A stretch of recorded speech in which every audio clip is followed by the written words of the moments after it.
This episode is brought to you by Resy and American Express. Resy is a digital platform that connects restaurants to restaurant lovers by elevating dining experiences, providing original industry content, and helping to fill some of the country's most exciting dining rooms. Because restaurants have always been more than just places to eat. The amazing world of restaurants is just a few taps away in the Resy app and at resy.com. Oh, Hilton stay, your beds are soft and cozy.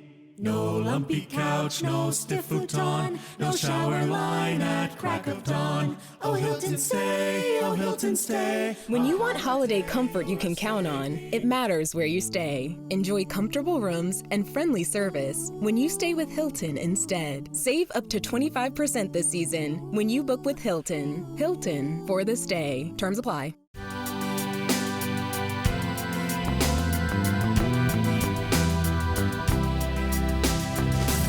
I really like any flavor that creeps up on you. Yeah. I think that's what I really love about the Mexican hot chocolate flavor profile in general, is that it's like you taste it and you're like, that's delicious, but it still has something left to say. This is Taste. I'm your host, Matt Rodbard.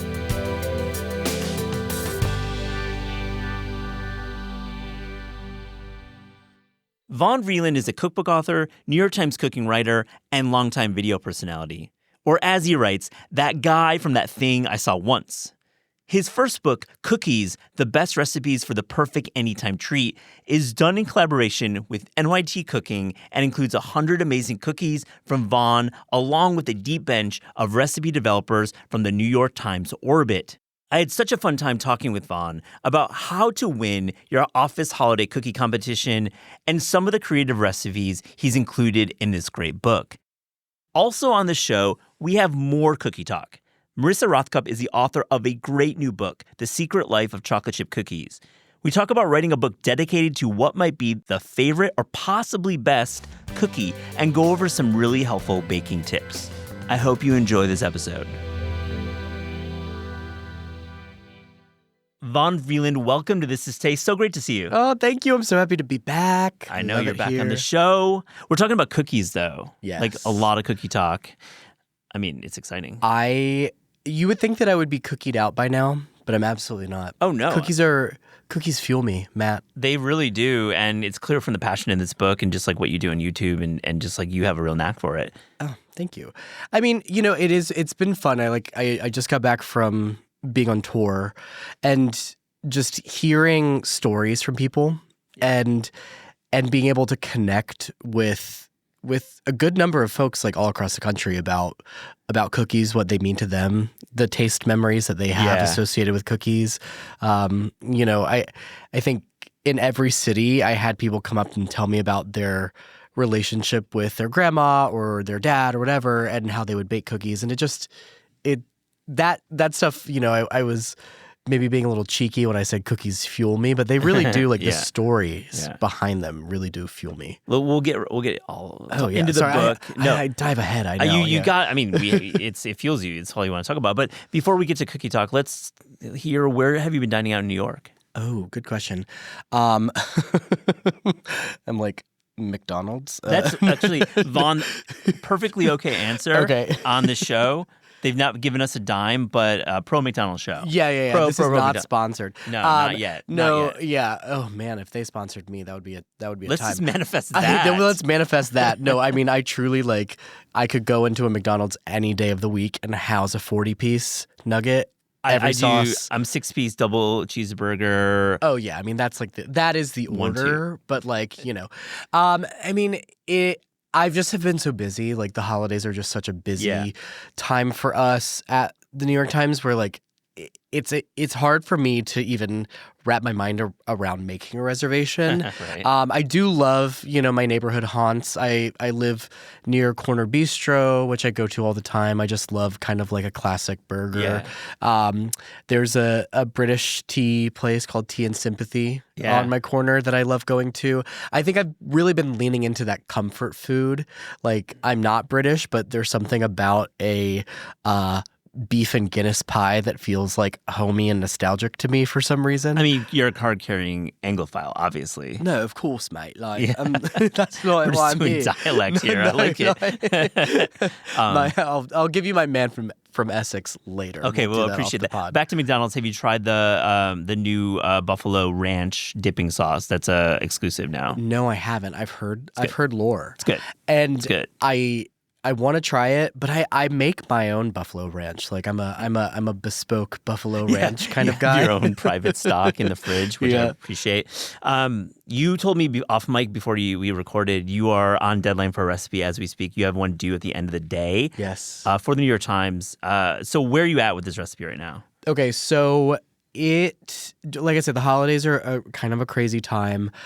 Usually for a recipe, this is my Christmas recipe, I will say. Usually for that, I would love to have that assigned in September. Just the way that things have been rolling out with the book and everything, it was assigned to me about 2 or 3 days before I left to go on my book tour. So there was no time for me to start on this recipe, but it is due today. I have been back for 3 days. Yeah. So I'm getting very close. It is an enriched dough of sorts. I can't give too much away yet. Fair. But working with it's tough because there's proofing involved. There's different hydration levels that I'm testing. So I thankfully can test multiple batches at once while they proof, but I can't bake them all at the same time. But I'm close. I'm on version 5 right now. Cool. So something's proofing right now, and you're going to go home and check the hydration? Well, I figured you and I were going to kiki for a while, so I didn't leave anything to proof while I was gone. Yeah, but yeah. something did just come out of the oven. Oh, I see. It's a nice recipe. It's it's one that doesn't require a full doubled in volume first proof or anything like that. Yeah. It actually is better if it's a little underproofed. So anyway, inside baseball, but it's a fun recipe to work with. I don't work with bread that often. Yeah. And like I said, this is an enriched bread, which kind of gives it a whole other thing. But it's like a recipe that I grew up eating that I cool. always thought was specific to this one bakery. And I have quickly learned through research that it is a thing. And a lot of people have a lot of great recipes for it, and a lot of bakeries make it. But You're it's giving really us a lot good. of breadcrumbs for this recipe. I'm trying. I must say. Yes, I breadcrumbing. respect it. And we're running this on December 1st, so it won't be out because of the It won't Christmassy. be, Yeah. but it'll be, not too long after. December 1st, I'm still full steam ahead on cookies. And then I switch to what do I want for Christmas morning? Well, today is the release of Cookie Week at the New York Times, which I've really loved, seeing online. I've seen events, and then, of course, in the print. I'm going to link to the full package in the show notes, and you can check it out. But when you got together as a team at the New York Times, what are you talking about for 2025 cookies? Yeah, so I think kind of going back, my Christmas recipe was assigned a little late, but Cookie Week we start talking about in May. That is our big tentpole event every year. We get together in a room. It's usually probably 6 of us at the start, just from different parts of New York Times Cooking, video, editorial, everything. And we start talking about, who we would like to contribute. And then we start talking about a theme. Usually there's not a theme, but this year there is a theme, which since it's out today, it is But Make It a Cookie.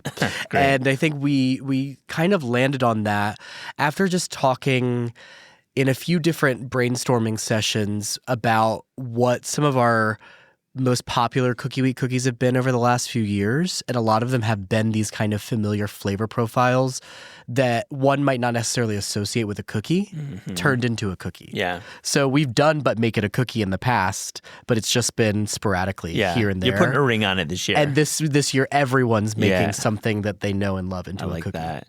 Yeah. I mean, how many recipes do you start with before you whittle them down?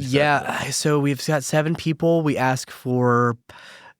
used to ask for 6 pitches. I think that became a little untenable. So now we ask for anywhere from 3 to 5. Cool. And so we're working between 21 and 35 pitches. Did I do that math correctly?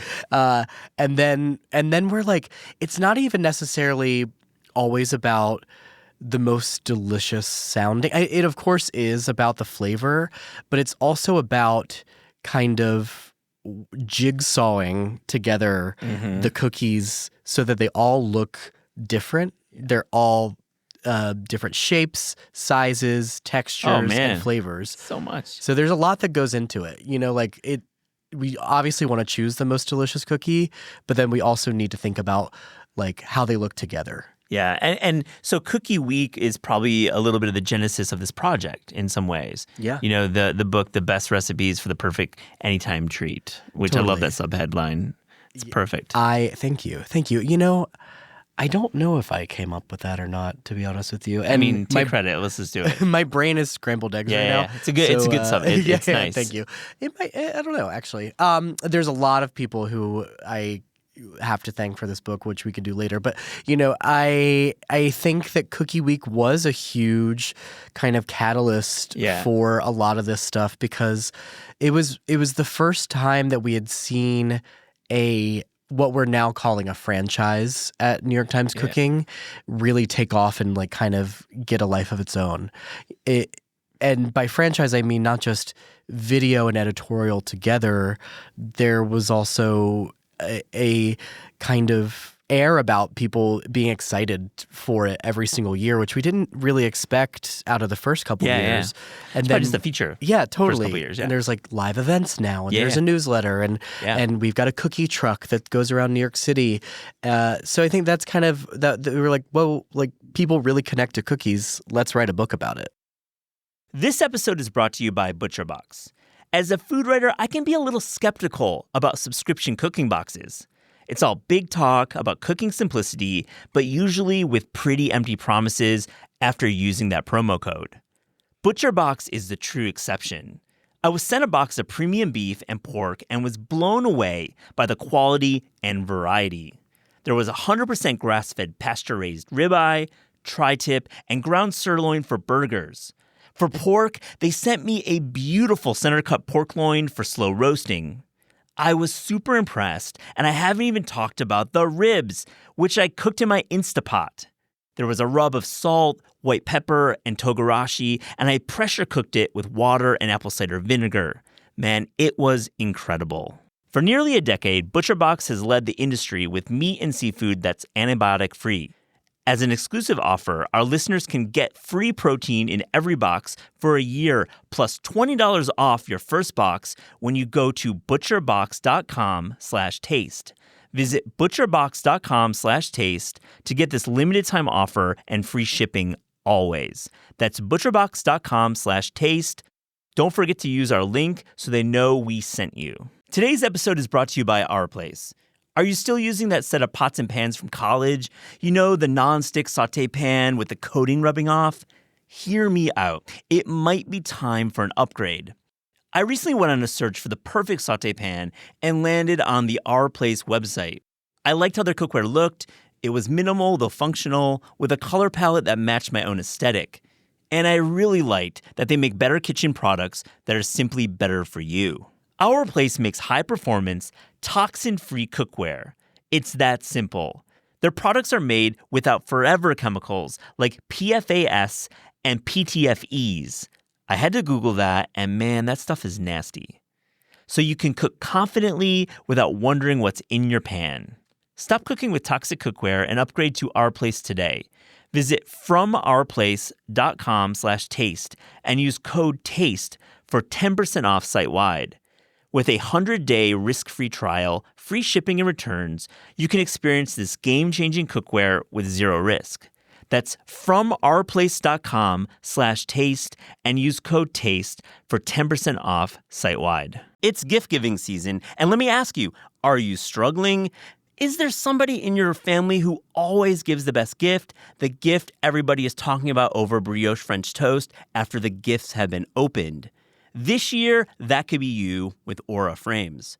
Aura Frames are great. They sent me one to check out, and it was really cool and dumb simple to set up. I loaded photos using the app, and it was displaying them instantly. There are no limits to the amount of photos you can load, and you can customize messages with each photo. And here's the deal. You can preload an Aura frame with photos and have it directly sent to that special person in your life, gift wrapped and all. There will be no price tag, and you can include a personalized message. Think about it. All those photos from this past summer's family reunion delivered in a digital frame. That is pretty cool. For a limited time, visit auraframes.com and get $45 off Aura's best-selling Carver matte frames, named #1 by Wirecutter, by using promo code TASTE at checkout.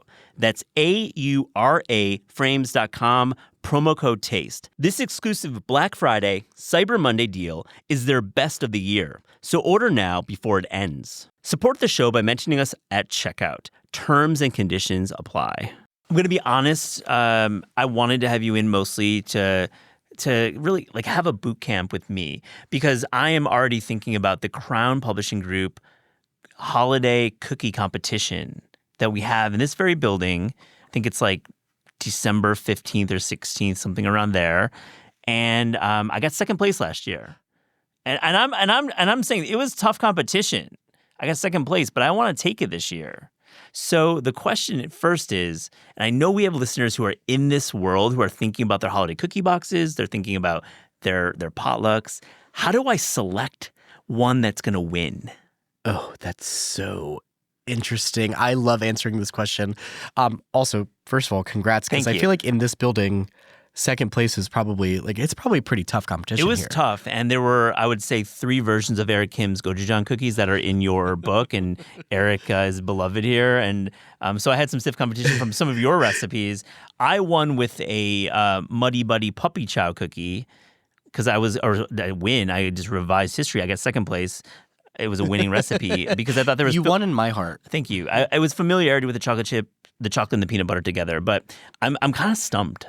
Yeah, I think in terms of choosing a cookie for a cookie competition, right, it's important to be a little bit outside of the box, but not too much. You want to really find that perfect Venn diagram crossover of this is a little kooky, or something that you might not necessarily, like I said, associate with a cookie, and something that is familiar and nostalgic.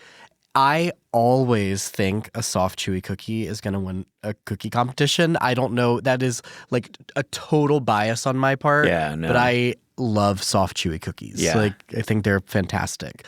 I don't know. If you want me to give you some ideas, I would say the gingerbread latte cookie that I have in the book is one that's because it's pretty, it's sparkly on the outside. It's definitely very robust in its flavor, but it's also super warm and comforting. Yeah.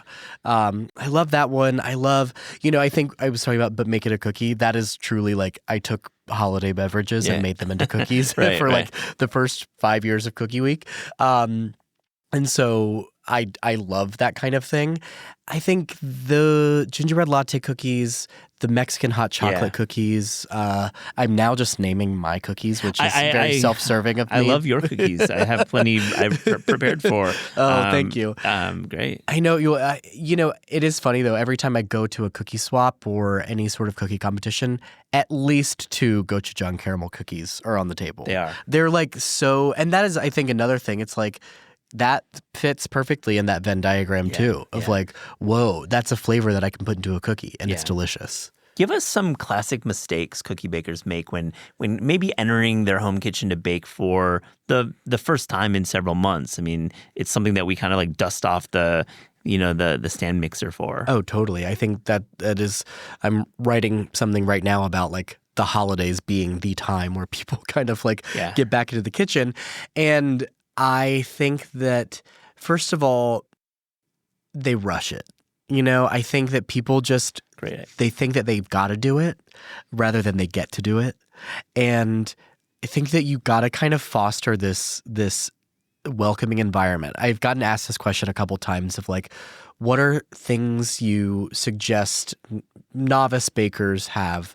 And I always say, have like something fun and silly that you can look at that makes you giggle in the kitchen. Like I think like having something like I have this like little voodoo doll I picked up in New Orleans that just like lords over me while I bake. I love it. And I'm like, it's like pressuring me to do well. But no, I think having something that will make your time better, like a good playlist or like a comfy kitchen mat or something like that. Lafufu, perhaps? Yes, a lafufu. Yeah.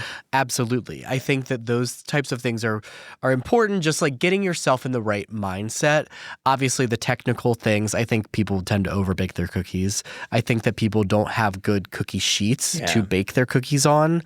Like my mom, thankfully, now has good cookie sheets because I kind of like forced my parents to, but she still likes to bake cookies on like a very dark non-stick like cookie sheet that has no rim around the edges and like the dark sheets are not good. It's going to burn the bottom of your cookies. Tell us what's good then. I'm like the restaurant supply store ones are kind of the more generic version of those like Nordic ware like rimmed baking sheets, right? I think that they're just as good. You could also get them I think at like Costco or Sam's Club or whatever.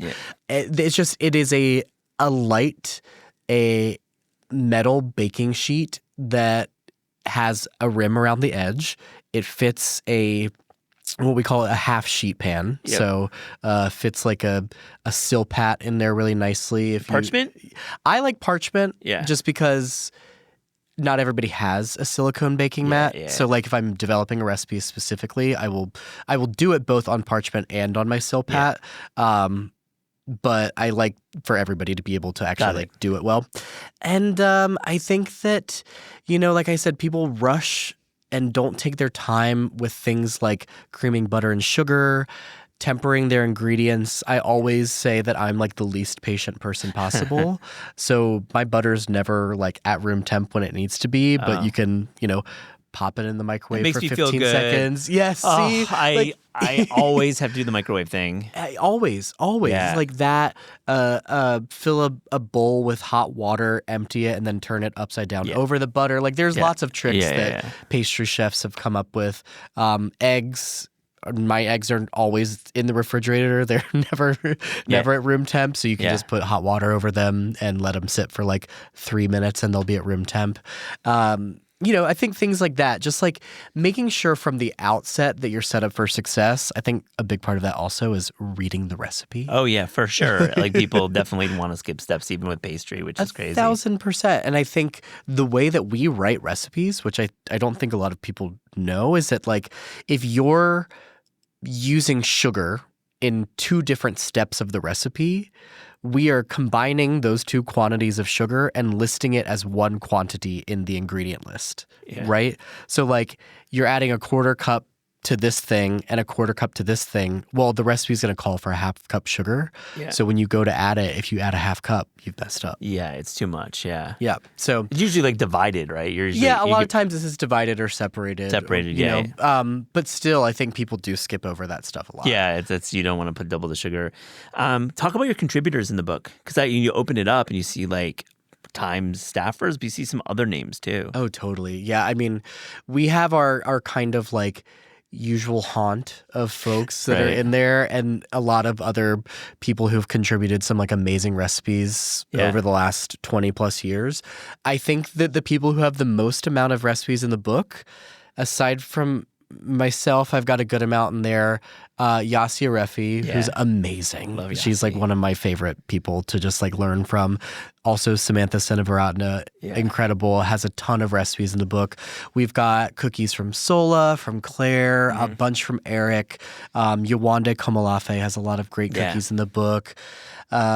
We've got people who have not done video who have contributed like the $250 Neiman Marcus cookies, for example. Like Barbara Whitaker is credited as that recipe, but it's like that's like a Times staple recipe that we wanted to include. You know, we've got the mainstays and we've also got the new ones. Well, I want to stay there at that recipe because I think, you know, I'm a child of the 90s and I definitely had that recipe, a version of that recipe passed on. The lore is that somebody paid $250 for Team Neiman Marcus, and we had like a ditto copy, like those old photocopy of it. So what is the story behind it? Yeah, so I actually did a video on this. It was the first video that I was ever in for the New York Times. I started as a producer, so I'd been making video for a couple of years before I did this, but it was during the pandemic, and I just wanted to know more about it. And it is kind of an urban legend of sorts. Yeah. It really I think is great. that I think that actually in the late 90s it was like debunked a little bit. Yeah. But Neiman Marcus, I think, leaned into that and decided to actually like come out with their own cookie recipe for it. But yeah, it was like this woman was dining at Neiman Marcus, wanted the recipe, and they said that'll be $2.50. She thought it was going to be $2.50, and it was $250. And so I think that's like the lore behind it. I think somebody told me somewhere that it was like, this tastes expensive. And maybe that's why it like got that name. Is it like quantity of chocolate in it? Yeah, there's also like a ton of chocolate in it. And it became, I think, a big like church cookbook cookie. Yeah. You know, I don't know if you had a lot of church cookbooks growing up, but like we had a lot of like elementary school and church cookbooks. Spiral Bound, baby. Yes, the Spiral Bound cookbooks. And I think that was like a big like coffee hour cookbook. I mean, as a kid, my mind was blown when I heard that story for the first time. Oh, yeah. $2.50. I mean, it's like the exact same story. I like vividly remember it. You know, actually, that is like when, I don't know if they still do this, but we have like a writing test when you interview for the New York Times, and that was one of my writing test pitches was for a video for the $250 cookies. Yeah. And I think the original pitch was like making an actual $250 cookie, but then that seemed like silly, especially during the pandemic. Like, listen, I would watch that video. Oh, 1,000%. Next year, 26. Maybe I should do that. I think it would make a lot of people very mad. I mean, a little gold leaf on there, I think. We're working on a gold leaf feature right now. It's such an interesting world of gold leaf. Oh, yeah. Gold leaf. What else could we put in there? I mean, white truffle, caviar. Just make the most disgusting cookie like possible. Soft in the center with caviar, pull apart. Ooh, rough. Yeah. Well, I want to hear about one of your recipes, the salted margarita bars. Jumps off the page. It also breaks a lot of rules about bars, I think, but it looks amazing. How did you develop that? Well, thank you, first of all. Yeah, Matt, it's great. It's a really cool recipe, all the time. Man. You're really pumping me up today. Yeah, you know, I decided that I really wanted to make a saltine crust. Yeah. And I was like, oh, that would be really fun with something that is already better in its salty state, which is a margarita. And it was for this like little video series that I worked on in 2021 called Party for One, and it was all about like cooking for myself and like how to have fun in the kitchen, and for me that's alcohol. Yeah, fair. And so and so I decided to just like really iterate off of this classic Atlantic beach pie, which does have like a saltine kind of crust vibe, and because of the alcohol in there, the curd really doesn't freeze. So I decided like to kind of recall that frozen margarita vibe. That is how you set it, is in the freezer, and they stay really good in the freezer. And I love a freezer dessert, right? It's like almost a mix between a key lime pie and an icebox pie. Yeah. And with tequila. There's a quarter Cointreau. cup in there, tequila. There's a lot of tequila. So like this is not for the kids. No. And it doesn't necessarily, I wouldn't say that amount of tequila like burns off or bakes out. It still tastes pretty strongly. It's a cool flavor profile.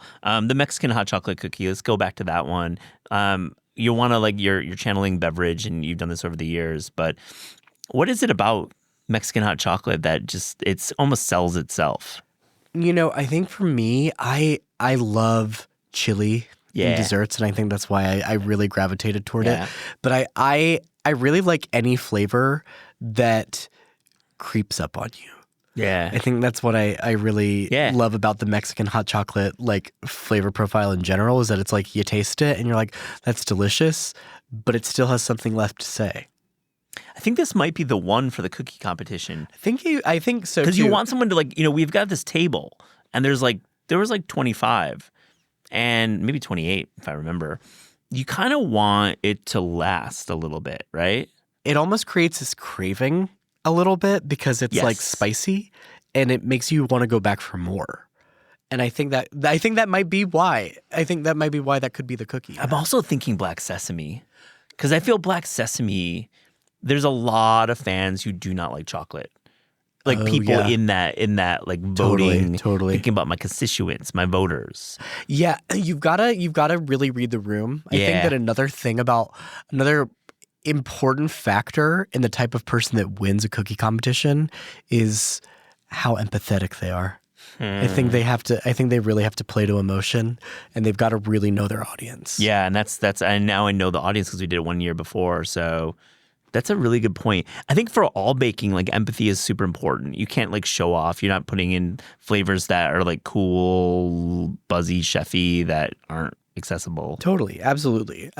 Which is, I feel like I've been kind of beating this quote into the ground, but I do love it, and it is something that kind of guides a lot of my recipe development. It is a quote by the late great Diana Vreeland, which I'm putting it out on this podcast. There is no no direct relation. I am not a nepo baby. I'm like, you have to kind of own it now that you're quoting Miss Vreeland here. Well, I went on Watch What Happens Live the other day, and Andy Cohen kind of like called me a nepo baby, and I was like, no, I'm not. So there's no connection for There's the record. like, if there is, my grandfather, who was a hoot and a half, would always say that she was like his second cousin or something like that. But it's like, I've never met her. I don't know her children or her grandchildren. Like, there is no direct connection. But she had this great quote that when she was at Vogue, that she would say, you shouldn't give people what they want. You should give people what they don't know that they want yet. Yeah. And I think that is something that's always like really driven and guided my development with a lot of things. It's like not putting people too far outside their comfort zone, but kind of turning the light bulb on in their head. I love it. And I think with recipes, we do that all the time, right? When we're writing recipes for cookbooks, we're trying to give people what they, possibly don't know they want. Yeah, absolutely. With these recipes, it's not all about playing the hits. Which I think is why the gochujang caramel cookie just like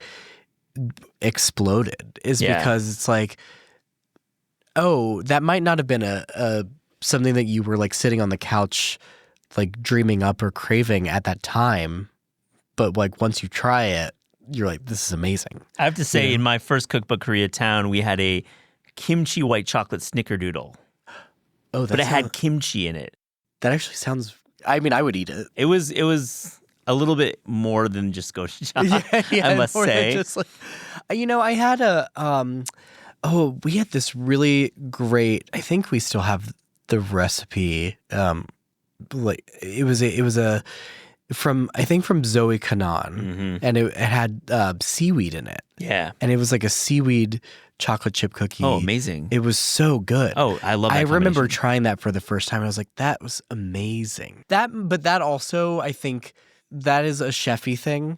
I don't know if that is something that like for the competition you're talking about. Yeah, I don't know. Well, maybe, but maybe for the competition. But I'm talking more just like generally recipe writing. Like, I'm not sure if I would be able to convince a wide swath of people to put seaweed in their cookie, but like the chefs can do it because they're like, they have that mind, and it's like, oh wow, like that is this amazing chefy thing that I'm willing to like do. I kind of feel like I'm trying to write recipes that open people's minds, but also appeal to the widest amount of people possible. That's so important as a North Star when writing cookbooks. I mean, talk about your TV career. I feel like, I mean, you talked about Watch What Happens, but I mean, you've been on some TV shows and like you're great at it. And like, what do you want to do? Like, what's like on your vision board for TV. Let's What put do it I out wanna there. do? I'm like, okay, existential crisis incoming. No, no. I think that judging Yeah. cooking competitions, which I've gotten the chance to do. There's this show that is out now in the countdown to Christmas on Hallmark Network called Baked with Love, and it was really fun. You're, Like, you're on the Hallmark channel. yeah. Yo, flex. I love that. It was That's good. out of all of the things that I have done in my life, Yeah. I think that my sisters have never been so Oh, yeah. impressed Oh, yeah. with me as when I told them that I booked a Hallmark show. They were just like us beside themselves. Anyway, that was super fun. I think just getting the chance to meet people and yeah. try food through their lens is something that I love. Like, I'm not trying to be the next Anthony Bourdain. I'm not trying to be the next Martha Stewart, but maybe I'm trying to like combine elements of the people that I loved growing up. And, because I grew up on food television. I mean, I grew up on, obviously, your Food Network staples, but I also loved, I loved a Martha Stewart, I loved a Bourdain, I loved a Bizarre Foods. Like, I think that all of those things were really enticing to me. And just like in my travels personally, that's how I've connected with people. Yeah. I love that. I love that attitude. Can't wait to see you do some fun things. Oh, on TV. thank you. What is your baking schedule like? Like December 1st through December 25th? Like what? Like now that you have the book, you're really the holiday cookie. Dude. Yeah, I mean, I put in the intro of this book that I deliver cookies to the people at my laundromat every year, Yep. which I do. That is true. Yeah. But now I'm like locked in. Yeah. Like that Yeah. is like I have to deliver them cookies every year. Maybe or with a else book too. Yeah, I do plan on giving them a book. Yeah. With the cookies this year. They're so sweet. But anyway, I would say starting today, December 1st, until really, I mean, through the new year, like probably like I'll bake something for New Year's Eve usually. I'm not baking every day, but I'm baking every other day. Like I think that's like, yeah. And I like to, especially when I put my cookie boxes together for like my neighborhood people. Yeah. I like to set aside like a good solid Sunday and maybe take them on a Monday morning to go like deliver them around the West How many Village. cookies are in the box? Usually I would say I make 4 different types and put 2 of each in there. Yeah. So 8. Yeah. It's a perfect amount. I think that's a good amount for, you don't want to overwhelm people. Yeah. My neighbors, I'll maybe make like a smaller version of that if they're just, because we live in like studio 1 bedrooms or whatever. Yeah. So I'll give them like 1 of each and they know where I live if they want more. Yeah. But yeah, I think that's usually like where I'm living is love like it. the 8 cookie. What about future cookbook projects now that you have this one? I know, like on the spot, I didn't prep for this one, but No, I'd love to see you, obviously your work, expand to other territories. Thank you. I definitely don't want to be like just a baking person. No. I think that is something that I am incredibly passionate about. It's been, a big guiding light in my career, but I also cook. I also develop savory recipes. I develop weeknight recipes. So my next book that I am working on now is about that. Yeah. It is about like, it encompasses everything without saying too much about it. Yeah, no, you don't need to I spoil a think good show. There are some people in this this very building that might not want me to say too much about it. Yeah. But it is kind of how cooking helped me reclaim and refocus my life. So there is a little bit of like an autobiographical component to it through recipes, and it definitely is not meant to be self-help at all, but it is just the overarching theme is like cooking is so good for you to do and you should do it. But I also know that you don't always have the capacity, the bandwidth, or the time to get in the kitchen and make something from scratch. There's just some, I love that. There's a satisfaction after preparing a meal. Oh yeah, And it's like a halo. It like stays with you. 1000%. And it connects with the other people. I'm not trying to be corny here. I just think you're so right. And if you don't cook a lot at home because of a lot of reasons, it's fair. And but I would say just making that effort to make a meal, you're gonna feel better about yourself and others. 1000%. When I tell you that when I was on the road for 2 weeks, before that I had like events every night, whatever. Hence the McDonald's a lot of the time. Yeah. Nice. You got some points on the app. If you're not getting points, what are you doing? You got to use the app. Come on. Once again, not sponsored. I mean, not sponsored. But use the app. I mean, the app is where it's at. But I cooked my first meal that I cooked for the first time in like 3 weeks on Saturday, and I was just my mindset just immediately shifted. I was just so much more centered and grounded and ready to like actually do things with my day. I think before that I was like kind of dreading the day a little bit. I was like, I'm back. I just want to sleep. But then I cooked something and I just was excited to like live and not to get esoteric. But, what did you cook? So I cooked this weekend. I was working on the recipe, which is a brunch recipe. Yeah. So I did that, and then I had this big. Well, this ties into Cookie Week. When we were doing the Cookie Week shoot for Claire Saffitz's cookie, it is a mortadella cookie. So it doesn't taste like mortadella. Is that Claire's recipe? Yes, it is. It is like a trompe l'oeil, like looks like mortadella. But we had, just to show people, this like really nice chunk of mortadella. So I fried up mortadella. I made some slow eggs. I did the recipe that I'm working on for the holidays, and it was just like perfect. It was simple. But it was like a complete meal to me. I made myself my own like iced latte, which I hadn't been able to make coffee in a few weeks. And that is another thing that helps me get going in the morning is like actually making my own coffee. And that just really got me grounded for the weekend. I love that. The package is amazing. It's so cool. Thank you. Let's shout out your designer too. My God. I love the design, and we talk a lot about that on the show. And I was talking to Felix off mic, and I was like, this design is really good.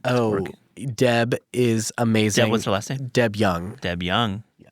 Deb Young. She is awesome. She like really took, I think, my like Pinterest vision board of sorts and channeled it into the cookie book. Like at the New York Times, a lot of things have like a certain structure that they have to follow. Yes, they do. You're so elegant in saying I'm being as diplomatic as possible. Yeah. That is not my man from Essex. That is my no. Yeah. But I would say we were able to really play with form for this book, and I'm very thankful that they allowed us to do that. And Deb, with the table of cookies, like I think that alone has driven a lot of sales. I think that alone has like made this a popular book because it is just so satisfying. To be clear, the table of cookies is when you open the book up, the table of contents, it's not just a bunch of words, it's the photos of all the cookies. Yeah. And it's amazing. It is so amazing. And, shouting out Caitlin and Trish at the New York Times and Molly and Kari here. Like, it's just like a lot of folks went into the making of this book beyond just the recipes. And I'm just like really thankful because it is an expression of who I am in a book. And it's really cool that people were able to like put that into like a visual thing, you know? No, absolutely. I love it. Vaughn, on This Is Taste, we ask guests about their discerning taste. So to close this interview, here's a little rapid fire, fast and furious taste check. Are you ready? Yes. The best fruit. Blackberry. The worst vegetable. Cauliflower. Wow. I don't know if I don't believe that though. I just bought cauliflower. You said the words I love cauliflower, but it's your answer. I don't know though. I'm like, I see my brain is scrambled eggs. Yeah. I'm like trying to go rapid fire. The worst. Yeah, we can slow it down. Let's slow it down. Okay. So cauliflower. No, we're going X on that one. I don't know. it's so messy to cut. Yeah, it's tough, man. I know we all feel that, and we feel our floors because if you have a dark floor and you've got like cauliflower little granules, it's like a pain. 1,000%. I like the taste of cauliflower. It's just it gets everywhere, and it also like not to be like whatever kind of makes me a little gassy. So maybe that's why maybe that's why I'm saying cauliflower. Definitely, I love cauliflower. It doesn't love me. The best dessert. The best dessert. I do have to say a cookie. But aside from that, like one that I've had at a restaurant or one or just like a general category. Category. Oh, okay. I'm going to say an ice cream cake. Yeah. Yeah. Sure, it's childhood. It's memories. An ice cream cake is the best dessert.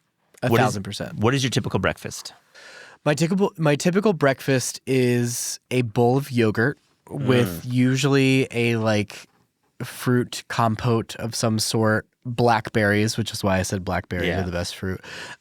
Which I don't know if I even believe that though. I love passion fruit. I love mango. I don't know. Whatever. They're nice when you get them in season. They're fucking perfect. 1,000%. And granola, and then that is like my first breakfast, and then my second breakfast is an egg thing, a savory thing. Yeah, usually eggs. Love it. I love a second breakfast. What is the best thing you've ever baked?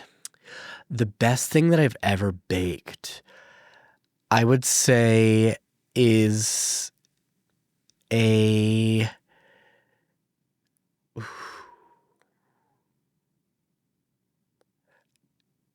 maybe something laminated for sure. Mm-hmm. Probably Queen Amman, I would say, is one of the best things I've ever baked. With sheeter or without? Without a sheeter. Yeah. Oh, I just at home. Yeah, I don't have a sheeter at home. Cool. Yeah. Cannelé. I love cannelé. I just think like I don't have the copper molds anymore, but I would say cannelé are probably one of the best things I've ever made. A restaurant you wish you could bring back from the dead? Oh, Uncle Boone's. Good call. It's come up on the show like once before. Just the cavernous nature of it, the spice, the vibe in the back. I loved it down there. I love Thai Diner. Yeah. I think Thai Diner is like one of my favorite restaurants in New York. But there was just something very special about Uncle Boone's. Favorite city outside America to visit for food? Oh, outside of America? Bangkok. Yeah, Bangkok has it's got a little bit of everything that I want. It's got street food. Yeah. It has fine dining. Yeah. Bangkok's just like a phenomenal city. Fun place. Yeah. Last one, your favorite sandwich. Favorite sandwich? Oh, at a place or a category. Could be both. Oh. Could be one or the other. Oh my God. I love a French dip.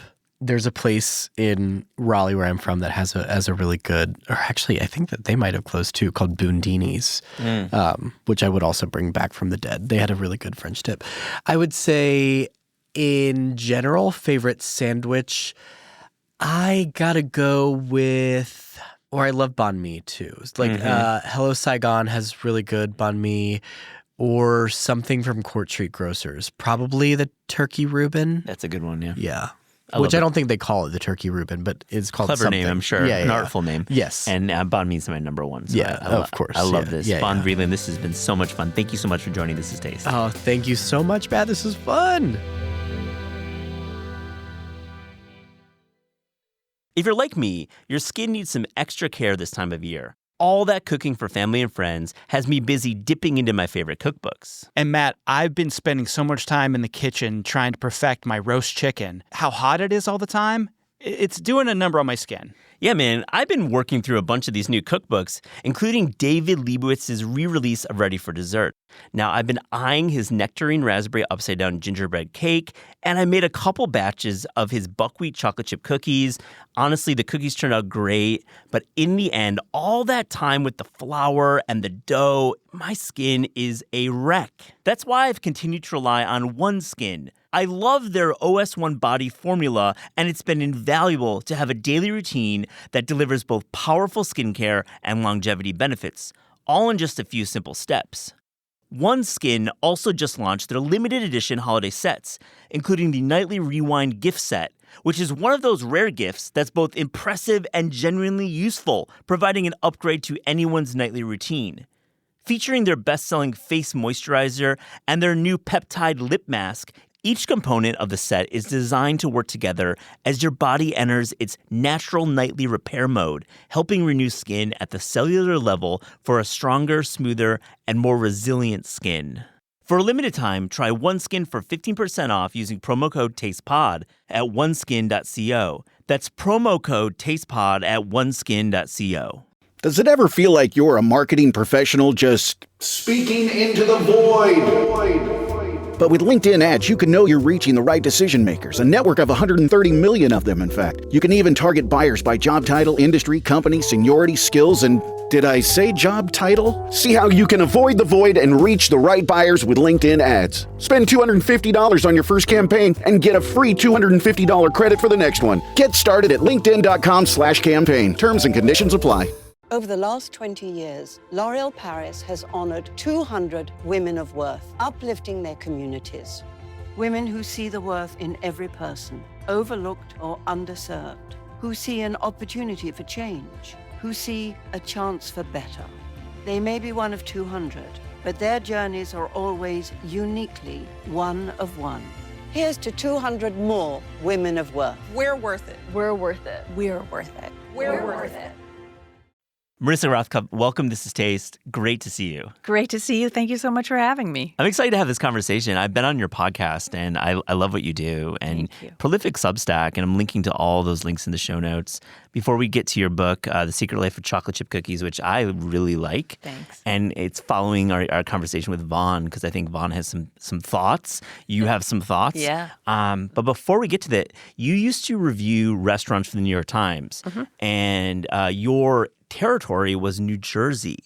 And we were just chatting off mic about how there is really no New Jersey coverage in the Paper of Record, this wonderful publication that covers the 5 boroughs in the best way possible, at a really, really, I would say, amazing point in the year, in this year of growth, where they've hired more critics and it's really robust. But what the fuck? Where's New Jersey in this conversation? You know, and how many people who either work at the Times, read the Times, come from New Jersey, not to mention that reviewing restaurants in New Jersey for the New York Times was one of the great experiences that I had. Not just like from a journalistic point of view, which of course it was great, but I really got to know my state. Yeah. And I will defend New Jersey to the death. I will tell people in Connecticut that our pizza is much better. And hard agree. Right? Those are facts. Facts. Thank you. Yeah. It is a fact. From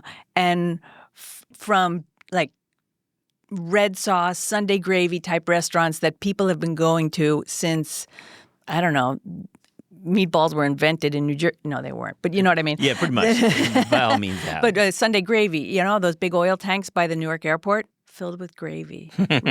Anyway, red sauce. Like the Belmont Tavern, one of those old-timey places, to places that are literally on the cutting edge of cooking, where people are growing their own wheat and grinding it, making their own pasta from scratch.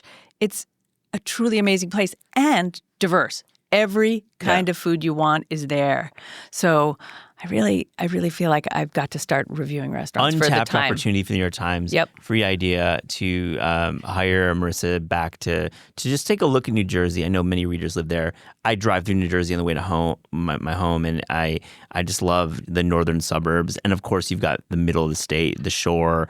You've got the areas around Philly. I mean, what an amazing place to cover. Exactly. It has everything. And yeah, well, you know.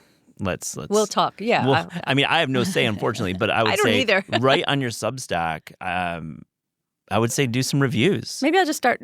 Yeah. I mean, there's a bunch of new restaurants that are just opening, even in I live in the restaurant capital of New Jersey, which is Montclair. Oh, funny. Well, that's a take. But there are so many new places that open. And I also want to point out that even before Pete Wells discovered the best pizza in New York was in New Jersey. Yeah. I'd been to Ratza. Of course and you reviewed had. it. It was a great, Like, internet how could I moment. miss? It was a Right. great internet moment for that headline. I fully disagree. I love Dan Richer. He's amazing pizzaiolo, but not the best pizza in New York. I'm sorry. Just have to correct that in my opinion. But definitely in the top 10. It's great pizza there. Dan's amazing. Maybe the best bread. Definitely. Dan's bread baking is insane. In fact, my review starts out by saying, normally I wouldn't tell you to pay for bread and butter. Pay for bread and butter. Bread and butter and buy a bowl on the way out if you can. I Yeah. mean, I still think about, he was on the show 3 years ago, brought me a bread, and I remember dipping into it and this is So good. exceptional. So Right. lots to cover in the world of cookies. But I wanted to talk first about your podcast, and I really like the framing, how you can talk to a guest about cookies, but then get into these topics like culture and feminism and even politics. I mean, it really opens up avenues. How did you find that cool mix? Well, I think a lot of it stems from my childhood. Can we talk about my childhood? Sure, let's do it. Yeah. we're on the sofa, I know. This is very comfortable. I think chair sofas, but it's very feels that comfortable. vibe. Yeah. Everyone should know these are very comfortable chairs.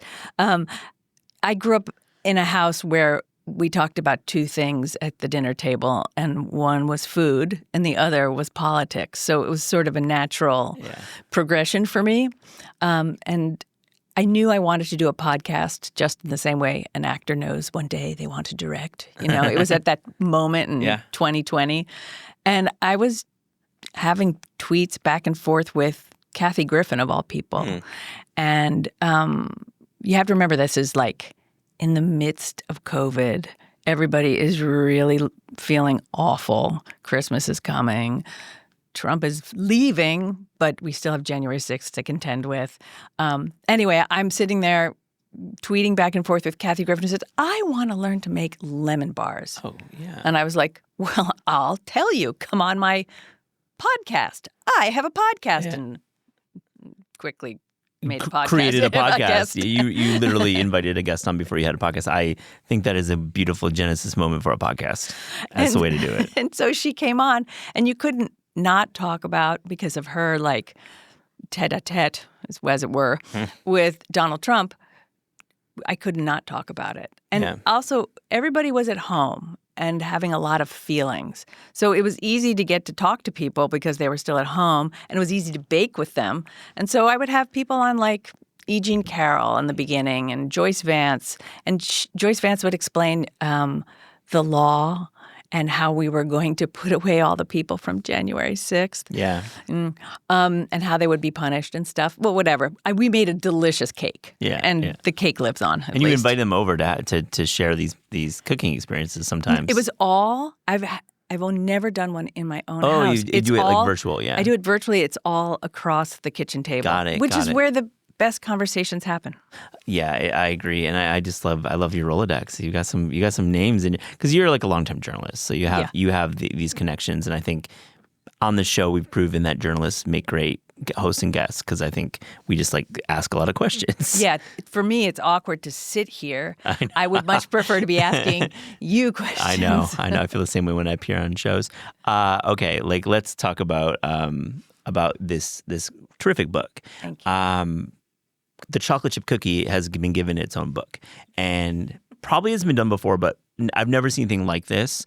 A huge task to fill a full book, and really it doesn't feel repetitive. It feels really, really like a nice read when you're going through it.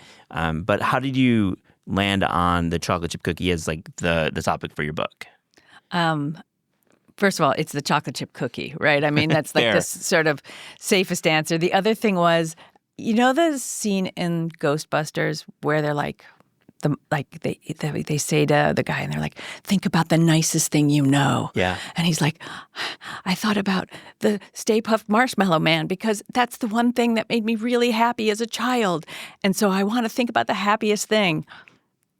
Considering what's going on in our world, I wanted to think about the happiest thing, and that to me was a chocolate chip cookie. Also, I've been playing around with them on my Substack, making all sorts of different versions. But you could have done a cookie book. I mean, and we talked to Vaughn about his great book, and many other books have been cookie centric, and those books are robust. But thinking deeply about something that we may think as a singular recipe, perhaps the Toll House cookie. You're shaking your head in no. You're giving me a no. Explain. It's a polite no. It's just well, why don't we discuss this? I would say that, first of all, when I say to people, oh, I've written a chocolate chip cookie book, more often than not, their response is, that's my favorite cookie, right? Yeah. I don't need any other cookie. I went to my endocrinologist. Okay, yeah. This is a guy who should not be encouraging cookie eating. And he was like, I shouldn't say this, but it's my favorite cookie, you know? Yeah. I talked to like General Mark Hertling, and I was talking to him about them. And he was like, we were talking about the war in Ukraine. And then I obviously did like some really clever segue. And something like, it was. You're great on the mic. So yeah, totally. So it was awful. It was not gauche or anything. And I said, oh gosh, what do you think about, what's your favorite cookie or whatever? And he goes, oh, and his like whole countenance changed. And he talked about chocolate chip cookies. There are so many different ways to make a chocolate chip cookie, so many different textures, flavors, different ways of making it appealing to a person that I really could have gone far beyond the 60 recipes or so that are in the book. I bet. So let's talk about the recipes. Mm-hmm. When you're outlining the book, how do you organize the book, and like what did you really want to feature and prove that there are 100 chocolate cookie recipes in our world? I wanted to feature it by texture. I knew that from the beginning. Love that. Because that's really, if I say to you, what's your favorite chocolate chip cookie, everybody has an opinion also on what it has to be, right? Yeah. So I thought I'd divide it up that way. So you can approach the cookies by soft, thin and crispy, crunch chewy, which I had an argument with my editor about. She's like, well, people know what that means. And I'm like, chocolate chewy? Yeah. Crunch chewy? We know what that means. Crunch chewy is amazing. And it's a word. It's now a word. Yeah. Let the Oxford Dictionary know. Yeah. It's now a word. And crunch chewy is sort of my favorite. I don't want to get ahead of the game, but that's really my favorite. And also the different flavors that you can put into it if you want to go kind of wild with it, right? Raspberry, hazelnut, pistachio, toffee, coconut, all those things.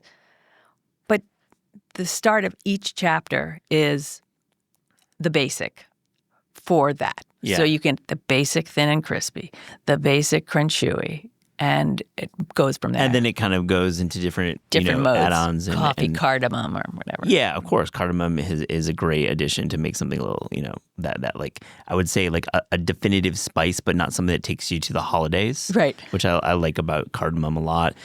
So Vaughn made a very, very, clear assertion that he's pro chewy. Like he's like the chewy chocolate chip cookie is the way, not the only way, but the way. Mm-hmm. What do you think? I like the chewy center and the crunchy outside. So crunch chewy. Crunch chewy. Yeah. Yeah, I really do.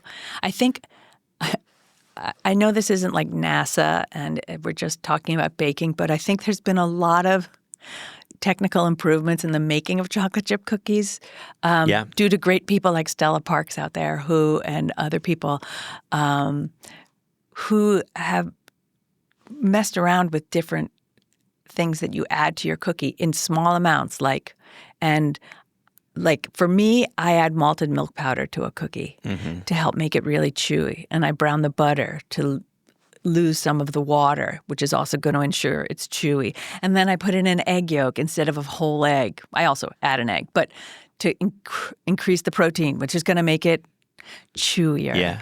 And the way I use baking powder and baking soda to get a rise, but not too much in a spread. But it's about as fun a science project as anything. Yeah. And I hope that people get from the book that they should mess around with the recipes too. I love it. I'm linking to the book in the show notes. Buy it. It's a really nice addition to Vaughn's book if you want to really up your cookie game. I mean, I'm trying to win our holiday cookie competition. Talked with Vaughn a little bit about it. I got second last year. Oh, what did you make? I made a Muddy Buddy Puppy Chow cookie. Oh. So leaned heavily into the peanut butter chocolate, had some texture in there, seemed to work. But I want first. I want first this year. Okay, so how am I going to do it? Are you sure that the person who won last year didn't pay people off? It's anonymous. I made sure of that. Okay, I mean, we didn't have like observers who were there at the ballots. Do you need me to be an observer? I think I need to come in on the behalf of the UN cookie. I actually was talking to the organizers, like, can we invite a couple authors? And they're like, no, this is company only. We want to keep it like real and legit, and it's only for the employees company. We don't need ringers in here. Okay. You are a ringer if you were involved. That's true. I would be. But for my book, I would think the cheesecake chocolate chip cookie bars are quite delectable. You read my mind. I love that one. I was thinking about that one a lot. If you can enter, I mean, I think of a bar cookie it has the word cookie in it, so bars are acceptable in this competition. Very good. I'm glad. First of all, cheesecake. Second of all, chocolate chip cookie. Yeah. Is it difficult? No. None of my recipes are difficult. Well, I mean, it's true because it doesn't feel like you're turning multiple pages for it. This one has 2 pages, but that's fine. I mean, what's the key with incorporating cream cheese into a bar? Because I think we have our idea of what a cream cheese bar should be like texture-wise, and I'm kind of a little intimidated by it. First of all, make sure your ingredients are all room temperature so that they blend nicely. Yeah. So oftentimes I'm in a rush and I end up with like little bits and I hope nobody sees them. I'm just being honest, people. And then you really have to watch with this because it's not as much cheesecake as you're used to baking that it doesn't overbake. That is the thing. I think like keeping your eye on the prize.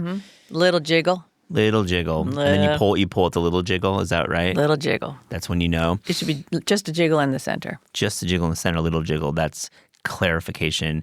These are the tips I need to kind of get to number one. Did Vaughn have a recommendation? Vaughn did. We talked about a couple ideas. I think he's incorporating coffee flavors was his idea, which I thought was smart. I think I think you win a competition by having familiarity first, and second, intrigue, and third, like I think salt. Salt is really, people love that surprise of salt. And it never go wrong on any cookie, by the way. And I didn't bring this up. Like, you were so kind and generous. You sent me some cookies, which I thought was so nice. And I brought them home to my wife. I gave folks in the office. Producer Clayton That's good. had some as well. And the first note that I have is that these are well salted. Thank you. And that's the way. It has to be, especially. And also the other thing about most of my cookies is they aren't sickly sweet. Because I just don't like that in a cookie, right? So there's a lot of balance of like caramel notes and like brown sugar, which are all say sweet, but not too much. And they're balanced with salt and the right use of chocolate. Yeah, the right use of chocolate. So, and the right use of chocolate is what? I would imagine it's maybe staying away from the chips and going with the bars. Hey, there are great chips out there. In fact, I used... I'd happened to like win some competition before this book. Nice. And Ghirardelli sent me like 50 pounds of discs, chocolate discs, which were fabulous to bake with. Yeah. Right. So it's basically like a big melted chocolate chip. Yeah. Those were really fun to bake with. If you're listening, Ghirardelli, thank you. I do mean to write you a note.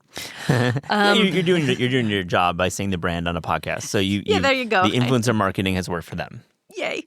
But I really like buying a big hunking chunk of chocolate and slicing it so I can get all sorts of different textures. Yeah.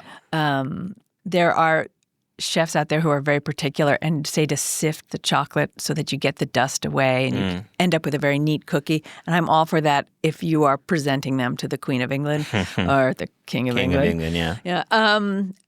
But I'm all for just like, let's get it all in there. And I just love the difference between little bits of chocolate. And for me, in my Crunchewy cookie of Great Fantasy, like the one I will pick off the tray to eat is the one with the giant seam of gooey chocolate in it. So what's the knife cut then with a bar? You're looking at the bar, you open it up, and I'm thinking I need to rough chop this, but there's a lot of ways you can rough chop. Yeah, you can. I mean, for like the bar. Yeah. I always do it on an angle. Yeah, and exactly. like this so that I get small pieces, but not, so I don't get the giant pieces. I also like playing around with bars because I can get lots of different flavors in there. The cookies that I'm going home to bake off because they rested overnight in the fridge because you should try that.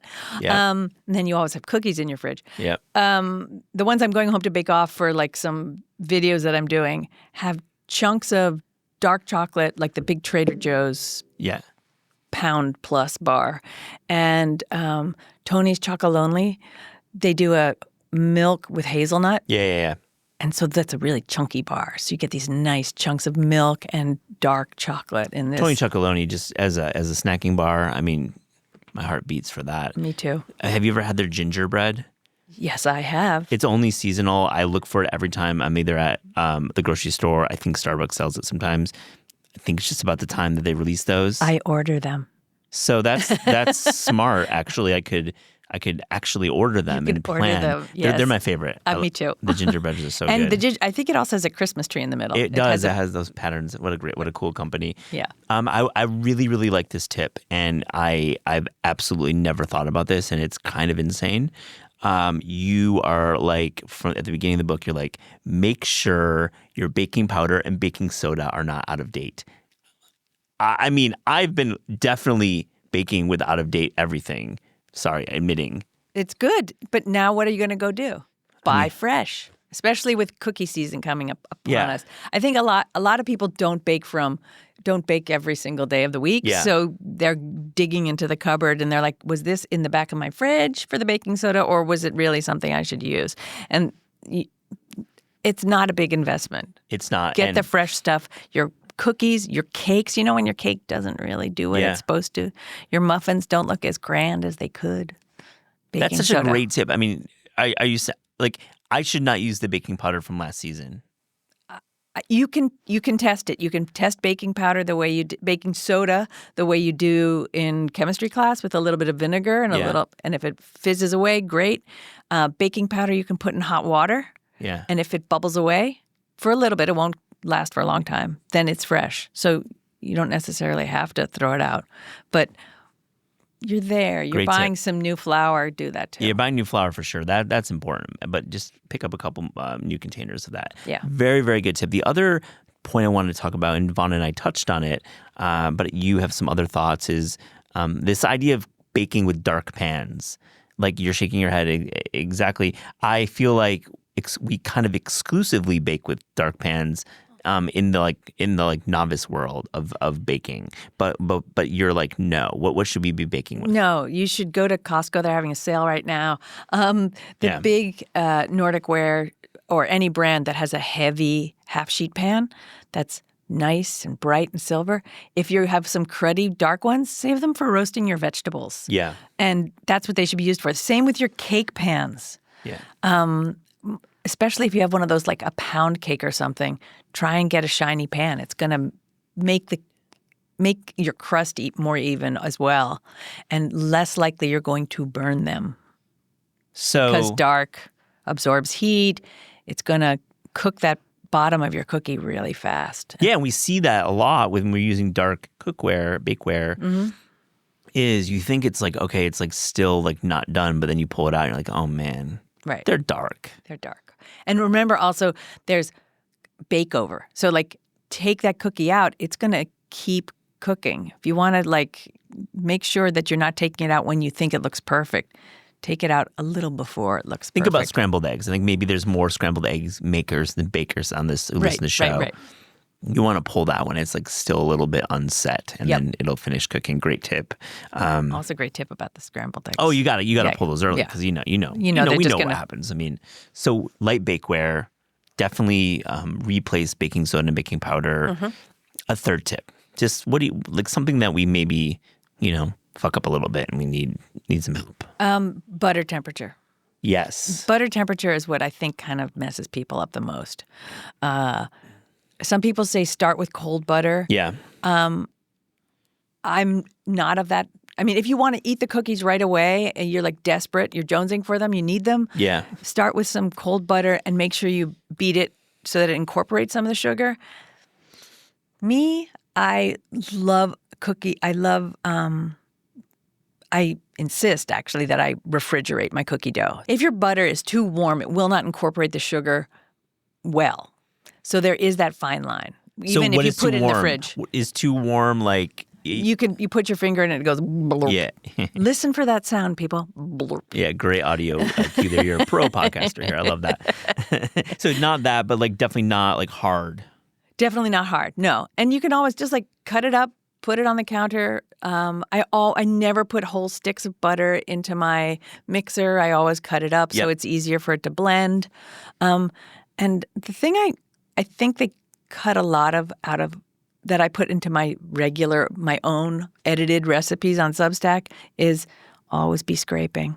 Always be scraping down those sides of your pan because we all know that there's that little like cave, that little, I don't know. It's like crevice at the bottom, and you're like, oh. It's a flour corridor, a crevice. a flour crevice. Yeah, something like that. Yeah, you want to make sure it's all really nicely incorporated. You don't want to see any white dust. Yeah. On your batter. So butter, really important. And a lot of my recipes use melted butter, which is a really fun thing to do, but let that cool before you.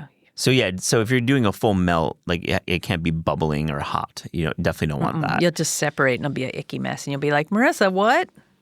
I like just having hot water and then putting the plate of the butter above the hot water bowl. Just bowl, that's the way I do you it. Get it down to room temperature. Yeah, that's the way. If you don't have time on your if your house is not that warm, Mine isn't. That's the thing about houses, right? They're never warm. We're like, it's December 1st, and it's like we're in the season, and I'm so cold. It's just, my wife loves cold. I don't. Yeah. I've come to that realization. That's why we wear sweatshirts. Yeah. So all you out there in not cold areas, you guys are You're living lucky it. because there's probably less fighting in your household. Less sweaters, too. All right, so it's December 1st today. I want to know what's your schedule like for the next 31 days in terms of baking. Like, what is it looking like for you? There's a lot. I've already stocked up on butter. I go to Costco, I buy all the Kirkland butter, and I buy Kerrygold, which is less expensive there. For the really so expensive. It's so expensive. For the really special stuff, gets the Kerrygold like a shortbread. Yeah. The other stuff where it's got a lot of other flavors, Kirkland unsalted will do just fine. And I'm baking all the time. I mean, if I'm not creating a cookie, and my Substack is all about cookies. Yep. And on top of new recipes, my family demands the old favorites. So it's, I got a lot of people to please. And do you do a cookie box? I don't. That's fair. I don't, mostly because you're like working and you're separating the work from, I get it. Believe me, I get it. I'd love to. I have fantasies about it every October. And I'm like, I would buy these tins and I think I'd line it up like this. Yeah. No. Okay, one more question. Parchment or do you use the mats or what? Parchment. Love it. Me too. I prefer parchment. I love that. Get the big rolls, cut them in advance, have it all ready to go. Do you have a cookie competition in your future this year? I did a cookie competition at a part of my book tour, and I'm happy to do it any other place. It was so much fun. I was at a Frenchtown bookshop, and people came to hear me talk, but they also brought their own favorite chocolate chip cookie recipe, and we had a contest. Oh, my goodness. So you judged? I judged 20 different cookies. That's amazing. Yeah. Do you remember which one won, the general direction of that one? Yeah, it was a woman who had browned her butter, and it was a very chewy cookie.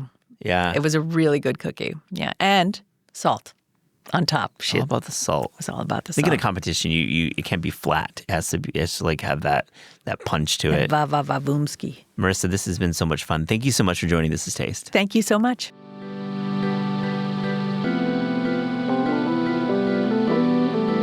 This Is Taste is hosted and produced by Eliza Barbanal and me, Matt Rodbard. The show is edited by lead producer Clayton Gumbert and supervised by Pat Stango, Director of Media Production and Development at Penguin Random House. Thanks to Shalia Harris and the production team at Penguin Random House. Theme music by Steve Rydell. Episode portraits by Louise Zergan Pomeroy. Logo design by Ellie Skirzat and Ian Dingham. Visit Taste online at tastecooking.com and make sure to subscribe to our newsletter to keep updated on all cool things in the world of taste. 'Tis the season for all your holiday favorites, like A Very Jonas Christmas Movie and Home Alone on Disney+. Should I burn down the joint? I don't think so. Then Hulu has National Lampoon's Christmas Vacation. We're all in for a very big Christmas treat. All of these and more streaming this holiday season. And right now, save big with our special Black Friday offer. Bundle Disney Plus and Hulu for just $4.99 a month for 1 year. Savings compared to current regular monthly price. Ends 12/1. Offer for ad-supported Disney Plus Hulu bundle only. Then $12.99 a month or then current regular monthly price. 18 plus terms apply.